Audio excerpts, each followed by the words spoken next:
우리 모두는 하나님이 기뻐 받으시는 예배를 현재 드리고 있는 예배자인지 한번 돌아보셔야 될 것 같습니다. 욥이 언제 예배했느냐? 그 모든 재산을 다 잃고 아들 7, 딸 3을 다 잃고 나서도 그는 엎드려 하나님께 예배합니다. 과연 우리는 그렇게 할 수 있을까? 예배는 고난 중에서도 혹은 시험 중에서도 하나님께 드릴 수 있어야 합니다. 왜? 하나님은 이렇게 참된 예배자들을 찾으시기 때문에 그렇습니다. 요한복음 4장 23절 같이 읽습니다. 시작. 아버지께 참되게 예배하는 자들은 영과 진리로 예배할 때가 오나니 곧 이때라. 아버지께서는 자기에게 이렇게 예배하는 자들을 찾으시느니라. 아멘. 우리가 예배를 드린다고 할 때에 하늘나라 가서는 예배를 더 이상 안 드리는 게 아닙니다. 예배는 이 땅에서만 드리는 것이 아니라 하늘나라에서도 드려져요. 성경에 나옵니다. 하나님과 나와 예수 그리스도와 성령님과 함께 드리는 아주 귀중한 시간이 바로 예배 시간입니다. 보통 예배를 종교 행위로 보는 분들도 있어요. 우리는 그렇지 않지만 다른 종교에서도 나름대로의 제사와 예배가 있고 우리는 예배라고 표현하죠. 일반적으로 종교에서 신을 찾고 또 예배를 드리고 하는 모든 행위는 복을 받고자, 나의 문제를 해결받고자, 또 자기 인생길을 인도받고자 하는 그런 염원이 큽니다. 그런데 그런 문제 해결을 위한 종교 행위가, 또 복을 받기 위한 종교 행위가 고난 중에도 드려지느냐? 그렇지 않은 경우가 대부분입니다. 참된 신이라면, 내가 믿는 신이 정말 참되다 한다면 내가 고난 중에 있어도 시험 중에 있어도 그 신을 경배하고 예배해야 되는데 일반적으로는 그렇지 않은 게 대부분이지. 근데 오늘 본 욥은 어떻게 해요? 자기의 모든 재물을 하루아침에 잃어버립니다. 자기의 자녀 10명을 하루아침에 잃어버리게 됩니다. 그런데도 욥은 땅에 엎드려 하나님께 예배드렸어요. 그것을 우리가 생각하면서 오늘 말씀을 통해 하나님이 기뻐 받으시는 예배를 드리는 예배자로 사시기를 주의 이름으로 기원드립니다. 아멘. 말씀을 한 절씩 보면서 살펴보겠습니다. 오늘 읽은 우리 욥기 1장 20절에 나오죠. 욥이 일어나 겉옷을 찢고 머리털을 밀고. 이것은 슬픔에 대한, 비통에 대한 표현입니다. 재물을 다 잃고 자녀를 다 잃었을 때 그는 하나님을 원망하거나 원통해하거나 비통해하지만 않았어요. 그는 땅에 엎드려 예배하기 시작합니다.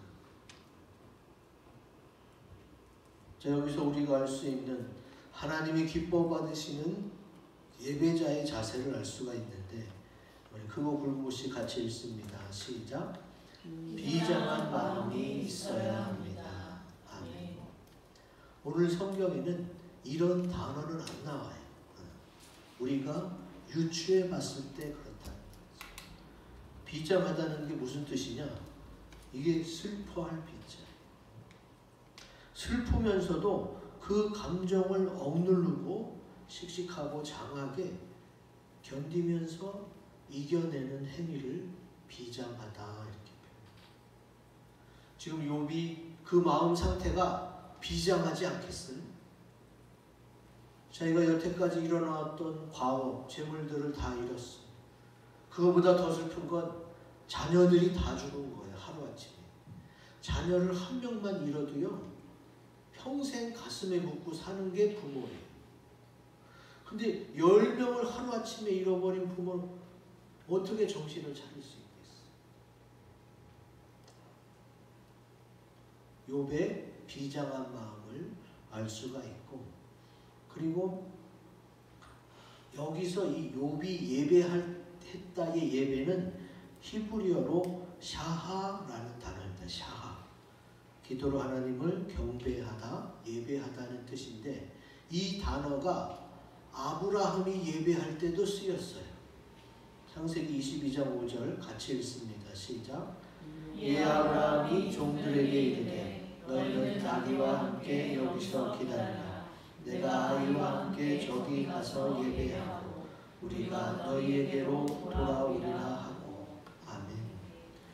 여러분 아시죠? 창세기 22장은 하나님이 아브라함을 시험하는 장면이 기록되어 있어요.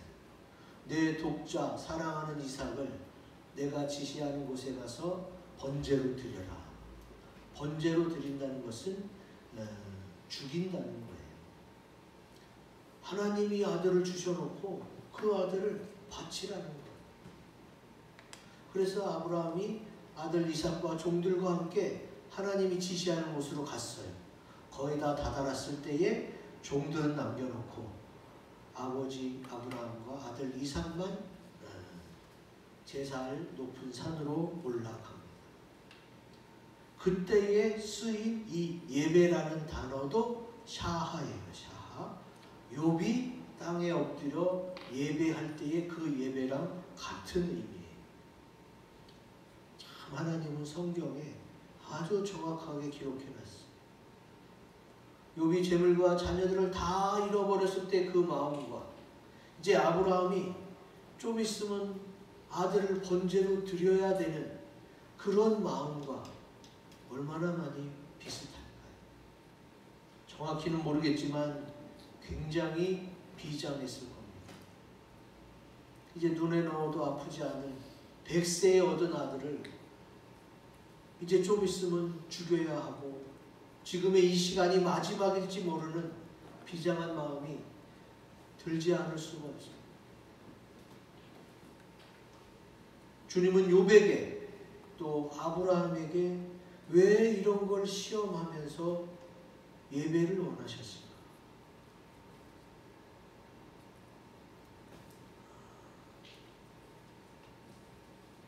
예배할 때의 비장함은요, 하나님을 사랑하라고 할 때에 목숨을 다하여 사랑하라는 뜻을 생각해 보면 약간 이해할 수가 있습니다.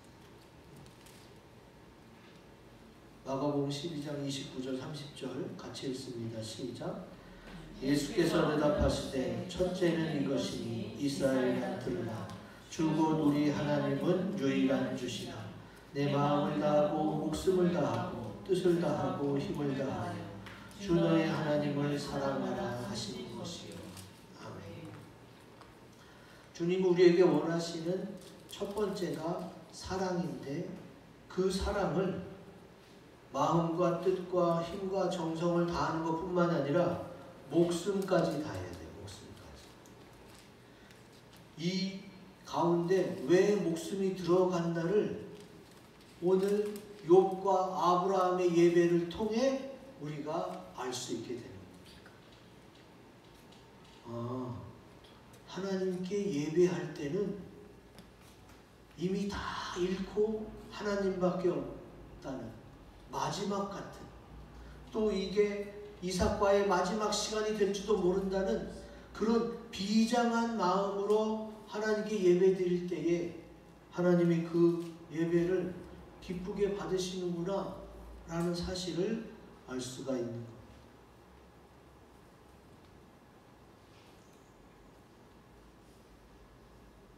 우리는 이제까지 많은 예배를 드렸어요. 예수 그리스도의 십자가 부활로 우리 예배가 기쁨의 예배이기도 하지만, 그렇지만 우리가 잊지 말아야 될 게 뭐예요? 예배 때마다 나를 위해 예수님이 십자가에서 피 흘리신다는 걸 잊지 말아야 돼. 예수님이 중간에 계시지 않으면 우리의 예배는 하나님 아버지 앞에 올라갈 수가 없어요. 그러면 예수님이 어떻게 하나님과 우리 사이를 연결하셨어요? 여러분 전도지에 보면 많이 나와 있죠. 그림으로도 설명으로도 자세히 나와 있어요. 예수님의 십자가 보혈로 우리 죄를 씻어 주셔서 우리가 주님 앞에 예배를 드릴 수 있게 돼요. 우리는 예배 드릴 때마다 예수님의 십자가를 생각하자고 합니다. 근데 정작 예수님이 내 대신 죽으신 그 마지막인 거에 대해서는 우리가 깊이 생각하진 않아요.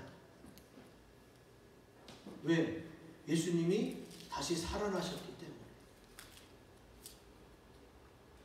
그런데 오늘 욥에게 예배 받으실 때의 하나님, 또 아브라함의 예배를 받으실 때의 하나님은 이런 마음이 있다는 것을 오늘 우리에게 알려주시고 있어요. 아, 내가 지금의 이 예배가 내 인생의 마지막일 수가 있겠구나 하는 마음으로 예배 드리시기 바랍니다. 왜 그래야 되느냐? 예수님이 속히 오신다고 했어요. 예배 드리자마자 주님이 오셔서 올라갈 수도 있는 거예요. 또 예수님이 오시지 않아도 주님이 나를 불러서 언제 주님 앞에 설지 모르는 게 우리의 인생입니다. 반드시 지금의 예배가 마지막 예배가 아닐지라도 마음 자체는 어떻게 해야 돼요? 아, 오늘 하나님이 허락하셔서 드리는 이 예배가 내 인생에 이 세상에서 드리는 마지막 예배일 수도 있겠구나. 이런 마음으로 드려요. 우리 교단에 일본에서 유학하고 돌아온 목사님이 계셨어요. 그분은 저보다 몇 살 더 나이 많은 선배님으로 아직 젊잖아요. 근데 그분이 주일날 예배 드리고 부교육자들이랑 탁구도 치고 그러고 나서 몇 시간 후에 갑자기 돌아가셨어요. 그래갖고 막 서로 막 연락이 오고 난리가 나서 아니 무슨 소리야. 몇 시간 전에 나랑 탁구 쳤는데. 주의 종이라고 해서 목사님이라고 해서 반드시 은혜로운 임종만 있는 건 아닙니다. 여러분 목회자들이 사모님들이 암에 걸려서 고생하다 돌아가시는 분들도 많아요. 누구나가 은혜로운 임종을 원하고 또 기도하지만 다 그렇게 되는 건 아니에요. 내가 내 가족에게 자녀에게 충분히 할 말을 못하고 또 평소에 하고 싶었던 말을 못하고 천국 가는 경우가 더 많을 것입니다. 왜 이런 말씀을 드리느냐? 요즘에 제가 문자를 자주 받는데 그 문자의 70, 80%가 누구 돌아가셨다는 문자예요.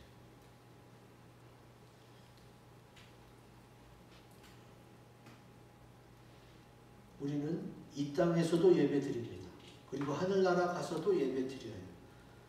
하나님과 예수님과 성령님과 함께하는 아주 귀중한 시간인데 근데 천국에서야 영원히 예배 드리니까 그거는 감사와 찬양과 영광만 있을 예배지만 이 땅에서는 그렇지 못하다는 거예요. 그것을 우리가 기억해야 돼요. 예수님이 나 하나 살리기 위해서 그렇게 죽기까지 고생하시고 피 흘리시고 힘들어 하셨다는 거 이거 잊지 말아야 되는 비장한 마음의 예배. 또 내가 그렇게 주님의 은혜와 사랑을 받고도 주님 말씀대로 살지 못하고 또 오호라 나는 공고한 자로다 고백하는 사도 바울처럼 나의 연약함이 나의 부족함이 하나님께 누가 됐을까 하는 그런 마음으로 드리는 비장함도 우리 안에 있어야 됩니다. 우리가 그런 마음으로 예배 드릴 때에 주님이 그 예배를 받으실 줄로 믿습니다.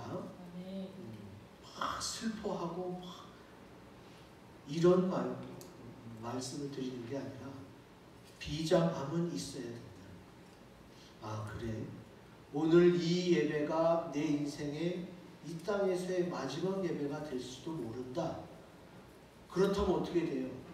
최선을 다해서, 마음을 다해서 집중할 수 있어야 되는 거죠. 우리는 예배 드릴 때에 그 정도까지는 생각 안 하고 드릴 때가 많습니다. 뭐 일주일에 한 번씩 드리는데. 근데 오늘 이 하루는 어제 죽은 자가 그토록 간절히 바라고 원했던 그 하루임을 잊지 마시기 바랍니다. 내가 지금 현재 살아있다고 계속 살아있는 게 아니죠. 내가 현재 건강하다고 해서 계속 건강한 게 아니잖아요. 그렇다면 우리는 마지막일지도 모른다는 생각을 염두에 둬야 됩니다. 왜? 하나님은 우리의 생과 사의 주관자이시기 때문에 그렇습니다. 이제 주님이 기뻐 받으시는 욥의 예배, 아브라함의 예배에서 비장함이 있었구나. 그리고 오늘날 우리 그리스도인들에게도 이런 마음이 있기를 주님이 원하신다는 것을 생각하고 예배 드리시기를 주의 이름으로 기원 드립니다. 아멘. 그리고 두 번째, 하나님의 기뻐 받으시는 예배자의 자세. 크고 굵은 것이 읽어봅니다. 시작. 이성적으로 초심을 잃지 않고 드려야 합니다. 아멘. 이 말씀은 뭐냐? 욥이 어떻게 했어요? 겉옷을 찢고 머리털을 밀었다고 그랬어요. 우리나라는 큰 소리로 울고 통곡하고 가슴을 치는 것이 슬픔의 표현일 수가 있는데, 이스라엘은 겉옷을 찢는 게 큰 슬픔의 표현이에요. 그래서 겉옷을 찢고 머리털을 밉니다. 욥의 이런 행위는 어떻게 해요? 그 마음의 아픔, 고통을 표현하는 감성적인 방법이겠죠.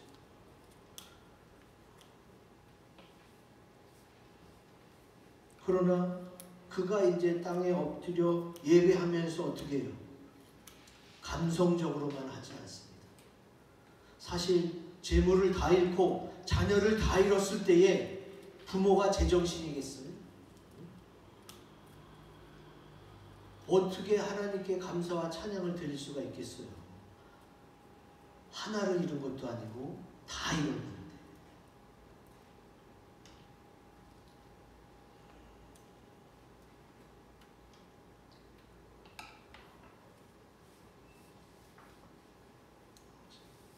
시편에 보면 이런 말씀이 있습니다. 우리 같이 읽습니다. 시작. 하나님께서 구하시는 제사는 상한 심령이라. 하나님이여 상하고 통회하는 마음을 주께서 멸시하지 아니하시리이다. 아멘. 여기서 우리가 오해하지 말고 자세히 잘 분별해야 될 것은, 하나님께서 구하시는 제사, 오늘날의 예배가 상한 심령이라는 것은 진리의 말씀이기 때문에 변하지 않아요. 그렇다면 매번 상처 입은 마음을 가지고 주님 앞에 나와야 되느냐? 욥처럼, 아브라함처럼 그냥 해결 못할 문제, 또 고통스러운 걸 가지고 주님 앞에 나와야 주님이 그걸 기뻐하시느냐? 이건 너무 하나님이 잔인하신 거 아닌가? 이런 생각도 들 수 있잖아요. 여러분, 지금 욥이 다 잃고 옷을 찢고 머리를 밀었지만 그 상태로 원통함이나 원망을 주 앞에 드린 예배를 드리지 않았어요. 뭐라고 고백했습니까? 내가 모태에서 알몸으로 나갔사온즉 또한 알몸이 그리로 돌아갈지어다. 감성적으로만 치닫지 않고 욥은 정신을 차렸어요. 그래, 내가 처음에 이 땅에 올 때에 알몸으로 있었고 하나님의 은혜로 이렇게까지 재물도 많아진 거고 하나님의 은혜로 좋은 아내 만나서 10명의 자녀를 낳고 그때 주신이가 하나님이시니까 가져갈 분도 하나님이시겠지. 이성을 잃지 않고 초심을 잃지 않고 그는 다시 주님 앞에 엎드립니다. 왜 이 말씀을 드리느냐? 몇십 년 전에 우리 한국교회에 열린 예배라는 바람이 불었어요. 그래서 막 찬양을 막 30분, 1시간씩 하면서 막 울면서 기도하고 했던 그런 시간들이 있었어요.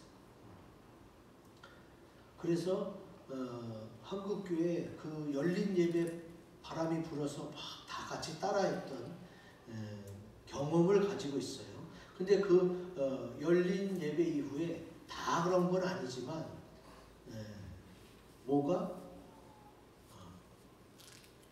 열매가 부족하다는 걸 깨달았습니다. 너무 감성적인 예배는 그 당시에는 좋고 뭐가 되는 것 같지만 마지막에는 감성이 사라지고 나서는 어떻게 해요? 현실로 바뀌는 거예요. 여러분이 지금 처해진 현실을 무엇으로 이길 수 있습니까? 말씀으로, 하나님 말씀 붙잡는 이성으로 이길 수 있는 거예요. 우리가 아시다시피 교회에는 열심히 찬양하는 찬양단이 있고 성가대가 있어요. 그들이 열심히 예배를 잘 인도해서 은혜를 받을 때도 있습니다. 그러나 그 찬양 단원 중에서 그 성가대원 중에서 또 믿음에 바로 서 있지 못한 사람은 교회의 골칫거리가 되기도 합니다. 그리고 교회에 많은 문제를 일으키는 주범이 되기도 하죠. 너무 감성적인 것에만 치우쳐서 내 마음을 위로해 주시고 나를 막 이렇게 흥분되게 만드는 거기에만 초점을 맞추다 보면은 하나님이신 말씀의 중요성이 흐려져요. 그래서 말씀보다는 자꾸 그쪽으로 가죠. 왜? 이쪽이 감성적으로 더 좋으니까. 만약에 그게 더 좋고 그게 더 완벽했다면 욥이 땅에 엎드려 예배하면서 이런 정신 차린 말씀, 정신 차린 고백을 하지 못했을 겁니다. 주님은 우리에게 너희가 느끼는 감성도 알고 그러나 변하지 않을 진리는 뭐냐? 하나님의 말씀이라는 것을 다시 한번 주지시켜주고 있는 거예요. 욥이 그랬고 어떻게 했어요? 아브라함도 그랬어. 아브라함이 하나님이 이삭을 번제로 드리는 걸 원하니까 번제로 드리지만 무엇을 기억했어요? 내가 너로 인하여 내 후손을 하늘의 별과 같이 창대케 하리라. 그 말씀을 기억했어 아브라함이. 그러니까 지금 당장 이삭을 죽이라고 하셔도 내 후손들은 하늘의 별과 같이 창대해지니까 또 주시겠구나. 하나님의 말씀을 믿었다.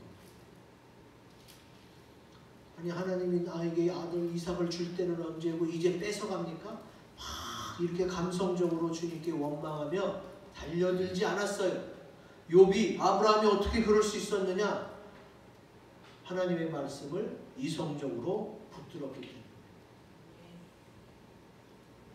여러분 아주 중요합니다.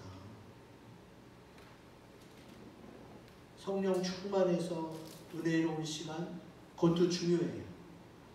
그러나 너무 감성적인 것에만 기대해서 말씀을 놓아버리면 바로 사탄은 공격에 들어갑니다.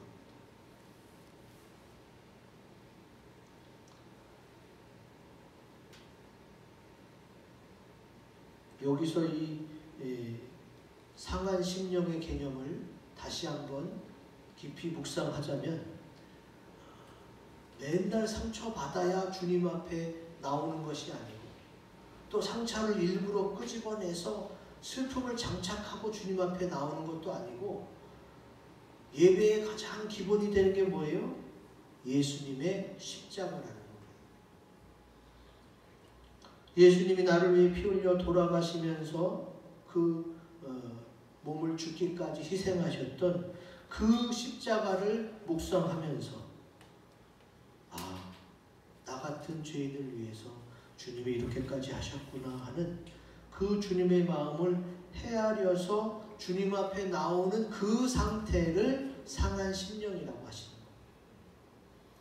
거예요. 맨날 어디 가서 상처를 받아야만 주 앞에 제대로 예배 드릴 수 있다. 그게 아니라 성경에서 말하는 상한 심령은 예수님의 십자가가 나 때문이라는 걸 기억하면서 주님 앞에 엎드리는 상태, 그게 상한 심령이구나. 그런 심령이라면 하나님께서 그 사람의 마음, 초심을 기억하는 이성적인 그의 마음, 말씀을 붙잡은 그의 마음을 하나님께서 들어 응답하여 주신다는 것을 알 수가 있습니다. 좀 전에 보여드린 동영상에서도 나왔죠.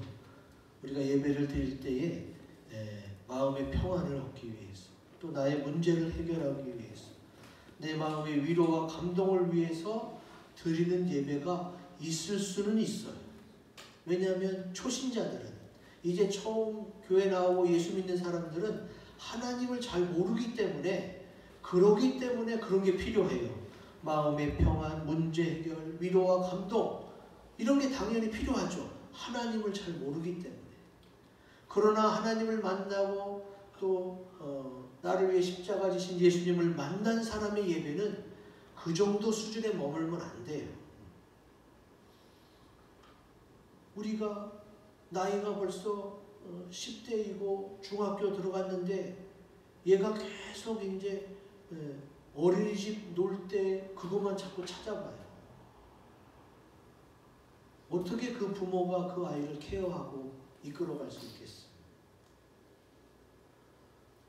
나이에 맞게 학습도 이루어지고 몸도 생각도 커지면서 얘가 어떻게 돼요? 성인이 되어가고, 성인이 되어서는 어떻게 해요? 본인의 결정을 스스로 할 수 있어야 돼요. 그러니까 우리의 모든 인생에서의 초점은 그 나이에 맞는 성장을 기본으로 한다는 걸 아셔야 돼요. 하나님은 아직 하나님을 모르는 사람에게는 마음의 평안도 주고 문제 해결도 위로와 감동도 주시면서 하나님께 이끌어오는 예배를 드리기도 합니다.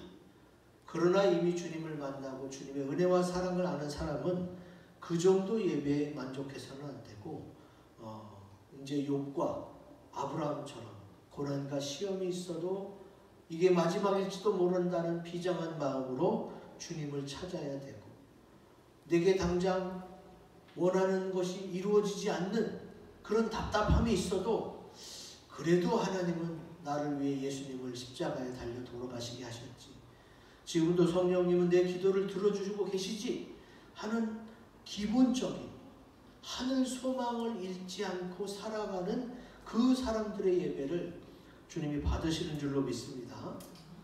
아멘. 여러분, 예수님이 아니면 나는 지옥 갔어요.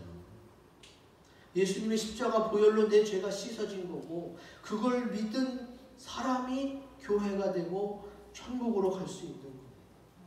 이것이 기본 기독교의 큰 진리예요. 이런 하늘 소망이 믿는 자의 초심이고 예배의 근본이 되는 겁니다. 근데 이제 그거는 너무 기본이니까 저 밑바닥에 깔아두고, 그리고 이제 그 위에서 마음의 평안, 위로의 감동, 또 문제 해결, 자꾸 부수적인 것에 우리의 마음을 뺏길 수가 있어요. 하나님이 기뻐 받으시는 예배는 가장 기본적이고 또 핵심을 찌르는 것이에요.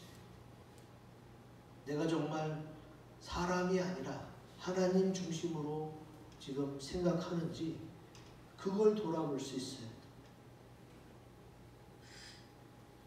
베드로전서 2장 5절 같이 읽습니다. 시작. 너희도 산돌같이 신령한 집으로 세워지고 예수 그리스도로 말미암아 하나님이 기쁘게 받으실 신령한 제사를 드릴 거룩한 제사장이 될지니라. 아멘. 하나님이 기쁘게 받으실 신령한 제사.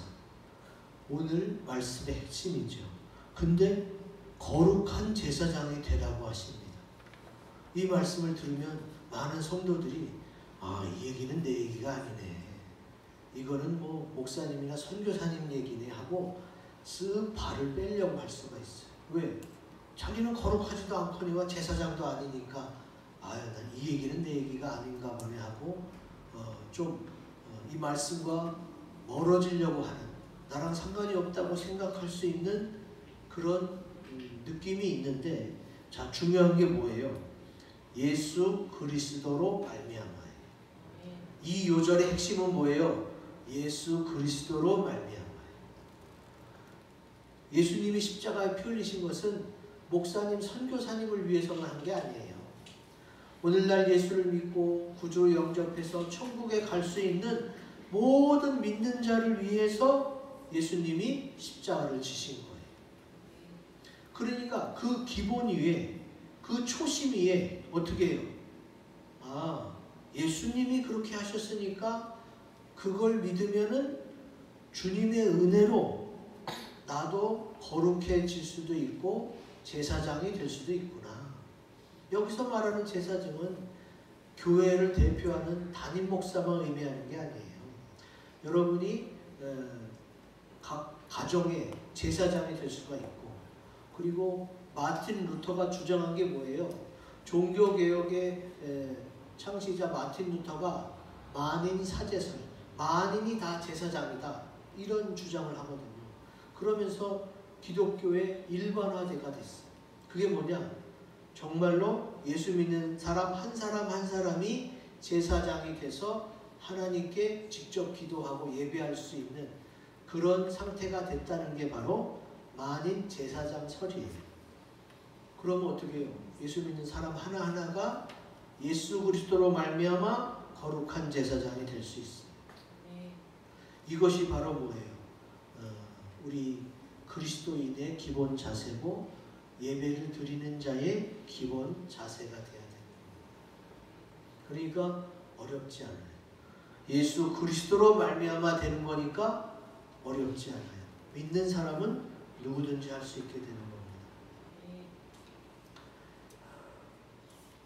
이제 마지막, 하나님의 기뻐 받으시는 예배자의 자세는 크고 굵은 것이 읽어봅니다. 시작.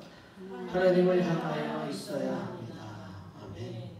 오늘 본문의 마지막 절, 이 모든 일에 욥이 범죄하지 아니하고 하나님을 향하여 원망하지 아니하니라, 이렇게 기록되어 있어요. 여러분, 하나님을 향하여라는 단어를 빼고 읽어도 말이 됩니다. 이 모든 일에 욥이 범죄하지 아니하고 아니하니라, 그냥 그렇게 끝내도 돼. 범죄하지 않았으니까. 근데 여기다가 하나님을 향하여 원망하지 아니했다는 걸 꼭 집어넣습니다. 하나님을 향하여 원망하지 않았다. 하나님을 향한다는 건 뭐예요? 하나님을 바라보고 있는 상태.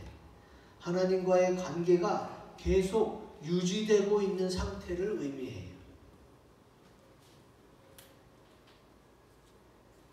하나님을 향하여 있다는 것은 내게 힘들고 아픈 고난이 와도 하나님을 탓하거나 원망하지 않는 상태를 의미해요.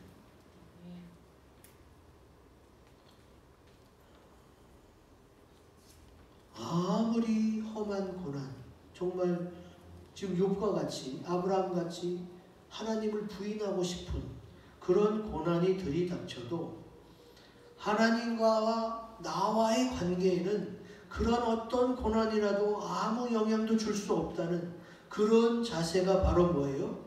하나님을 향하여 있는 자세. 지금 나는 그런 자세입니까? 욥처럼, 아브라함처럼 생각도 못한 고난과 역경이 찾아와도 하나님과의 나와의 관계에서 이것 때문에 내가 영향을 받지 않을 만큼 내가 그렇게 하나님을 향하여 있는지 스스로 돌아봐야 됩니다. 왜냐하면 지금 뭘 얘기해요? 관계를 얘기하잖아요. 관계. 하나님과의 나와의 관계. 그게 제일 중요하다는 이야기입니다. 지금 마태복음 16장에는 예수님이 제자들에게 묻습니다. 너희는 나를 누구라고 하느냐? 그때에 베드로가 주는 그리스도시요 살아계신 하나님의 아들이니이다. 이런 고백을 했어요. 그래서 예수님이 잘했다.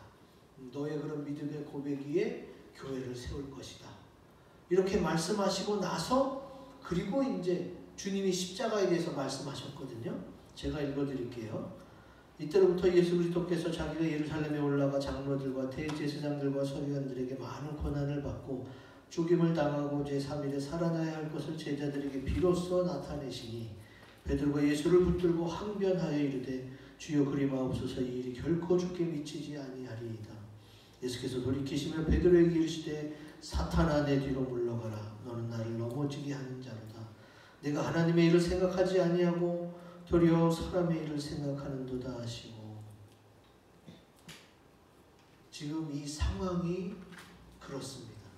지금 베드로는 예수님에게 주는 그리스도시요 살아계신 하나님의 아들이시냐는 그런 고백을 통해 내가 너의 고백 위에 내가 십자가 교회를 세우겠다고 주님 그렇게 큰 칭찬을 받고 나서 주님이 그때에 예수님이 십자가를 질 것을 말씀하셨거든요.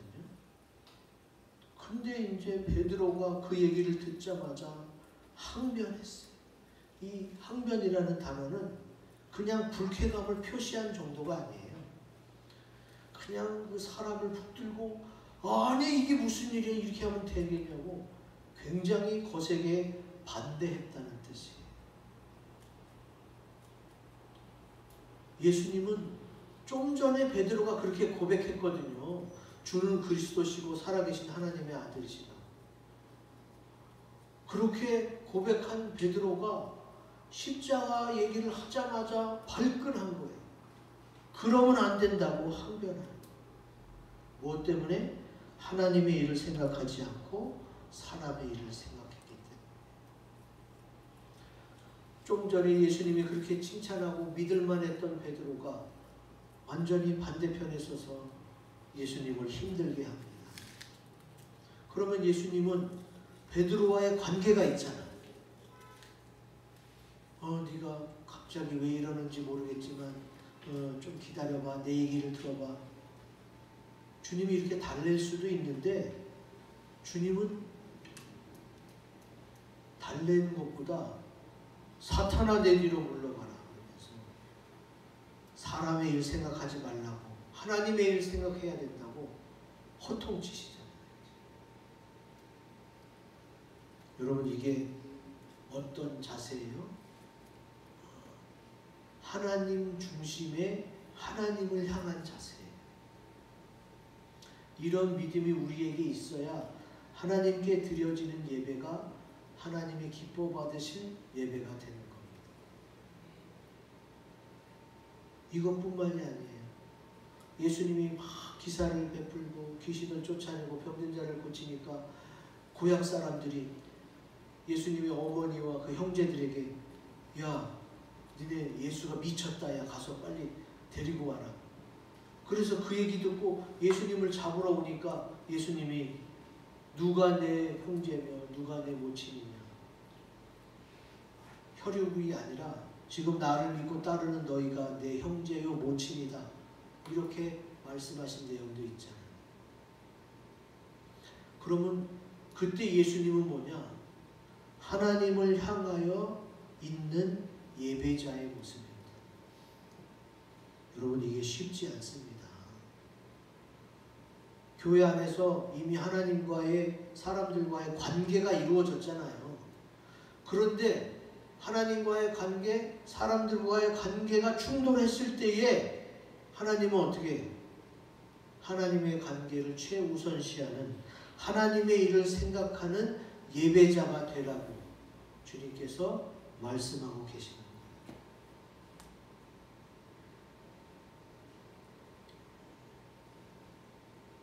오늘날 우리가 예배드리는 가운데 많이 마음이 왔다 갔다 할 수 있어요. 제가 이 교회를 처음에 개척하고 지금도 좀 안타까워하는 실수가 있다면 뭐냐. 토요일날 청년부 모임이 있어요. 그때 청년부 2~3명밖에 안 됐지만 그때 같이 개척했던 박 전도사님을 서울에 내가 모셔다 주고 그 다음에 이제 여기 와서 청년부 모임을 해야 되는데 서울에 길이 차가 많아서 많이 늦어지게 됐어요. 그러면 이제 청년부 모임을 위해서라면 일찍 가까운 전철역에 내려주고 여기 와야 되는데 내가 그때 같이 개척한 동역자 박 전도사님을 먼저 생각한 거예요. 아유, 그냥 내가 좀 막혀도 돌아가더라도 데려다 줘야지. 그런 마음으로 이제 데려다 주고 와서 보니까 벌써 시간이 많이 지나서 이제 사모님이 청년들과 같이 했던 그런 기억이 있습니다. 벌써 10수년 전의 일인데 아직까지 또렷이 기억에 남는 건 내가 그때에 하나님의 일을 생각하지 못하고 사람의 일을 생각해서 그런 선택을 했었구나. 아쉬운 면이 있어요. 그때 내가 이 말씀을 준비하면서 깨달은 하나님이 기뻐하시는 참된 예배자가 어떤 예배자인지 알았다면 그때 그런 선택을 하지 않았을 텐데 하는 아쉬움이 남습니다. 오늘 예배를 드리고 말씀을 드린 현재 우리들도 이것을 기억해야 될 것 같아요. 시편 기자가 이런 고백을 합니다. 같이 읽습니다. 시작. 우리의 능력이 되시는 하나님을 향하여 기쁘게 노래하며 야곱의 하나님을 향하여 즐거이 소리칠지어다. 아멘. 능력이 되신 하나님을 향한다는 것, 야곱의 하나님을 향한다는 것은 방향성만을 의미하지 않습니다. 하나님과의 관계에서 인간의 어떤 관계보다 세상의 그 어떤 것보다 하나님과의 관계를 최우선시하겠다는 이런 예배자의 자세, 예배자의 마음가짐이 느껴지면서 하나님을 향하여 앉아서 예배드리는 저와 여러분들이 되시기를 주의 이름으로 기원드립니다. 아멘. 이 말씀을 가지고 우리 합심해서 다짐하는 기도 시간을 갖겠습니다.